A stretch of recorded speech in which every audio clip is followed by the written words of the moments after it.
अदालतले त चाहिँ निर्दोष छस् है, त चाहिँ आफ्नो लाइफमा अबदेखि त चाहिँ साधारण भएर हिँडै भनेर चाहिँ सबै कुराहरूलाई चाहिँ प्रमाणित गरेर चाहिँ उसलाई निर्दोष साबित गरेर पठाइदिइसकेको मान्छे भर्खर मुभ अन हुँदैछ हैन, मुभ अन हुँदैछ। अनि बेला बेलामा कान्तिपुर जस्ता मिडियाहरू अनि यस्तै केटीहरू हैन, पढे लेखेको अनपढहरू हैन जस्तो मान्छेहरू त्यहाँ आएर बिचमा आएर कोट्याइदिन्छ क्या। निको हुन लागे घाउ फेरि कोट्याएर घाउ बनाइदिन लाग्छन् क्या। अरू कुरा छोडिदिउँ, एउटा कुरा मलाई कस्तो अलिकति नराम्रो लागेको भन्दाखेरि चाहिँ डाक्टर त्रिशला गुरुङ है, हजुर त गायक पनि हुनुहुन्छ, तपाईँले त्यही क्रिकेट खेलाडीहरूलाई गएर सम्मानको लागि चाहिँ तपाईँले चाहिँ उसमा के अरे पाकिस्तानमा गीत गाउनु भएको थियो, याद छ नि होइन? मलाई त हामीलाई त राम्रै लाग्थ्यो, हजुर त एकदम राम्रो मान्छे, पढाइ शिक्षित मान्छे, डक्टर जस्तो मान्छे, गायक जस्तो मान्छे, एकदम शिक्षित जस्तो लाग्छ। यु आर कल इन्फ्लुएन्सर क्या, त्यो घटिया इन्फ्लुएन्सर हुनुहुँदो रहेछ तपाईँ भन्ने कुरा लाग्यो। अहिले भर्खर तपाईँले एउटा बिहान कतिखेर तपाईँले एउटा भिडियो हाल्नु भएको थियो, याद छ? तपाईँले त्यहाँ के भन्नुभएको छ भने हामीले रमाइलोको लागि गरेको हो रे, रमाइलोको लागि कसैको जिन्दगीको कुरालाई कसैको जिन्दगीमा आँच आउने गरेर रमाइलो गर्न मिल्छ? तपाईँको रमाइलो गर्ने साधन हो सन्दीप लामिछाने।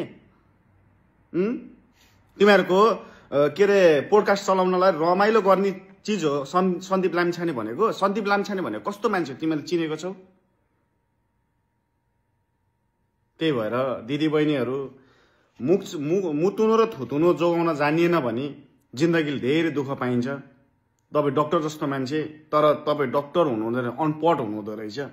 आजदेखि त्यो प्रमाणित, तपाईँले हिजोदेखि त्यो प्रमाणित गरिदिनु भयो। ह्याप्पी तिहार। त्यही पनि आफ्नो देशको छोरी चेलियो, अरू के भन्न सकिएन है।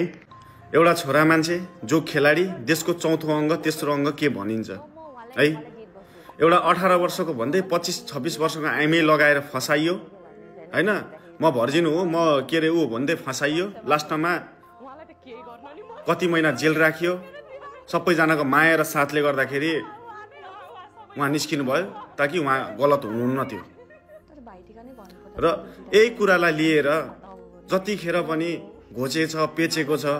एउटा खेलाडीले, एउटा छोरा मान्छेले समाजमा बाँच्न नपाउने, एउटा छोरा मान्छेले गल्ती नगरे पनि गल्ती गराएको आभास भएर हिँड्नुपर्ने एउटा खेलाडी जस्तो मान्छेले। म तिमीहरू दुईटालाई के भन्छु भने यही कुरा तिम्रो घरको दाजु भाइलाई परेको दिन नपरोस् भगवान हैन, परेको दिन यसरी नै भन्नु, यसरी नै जुन कि तिम्रो भाइले गलत गरेको हुन्न थियो, जबरजस्ती तिम्रो भाइलाई फसाइएको हुन्थ्यो त्यो बेला।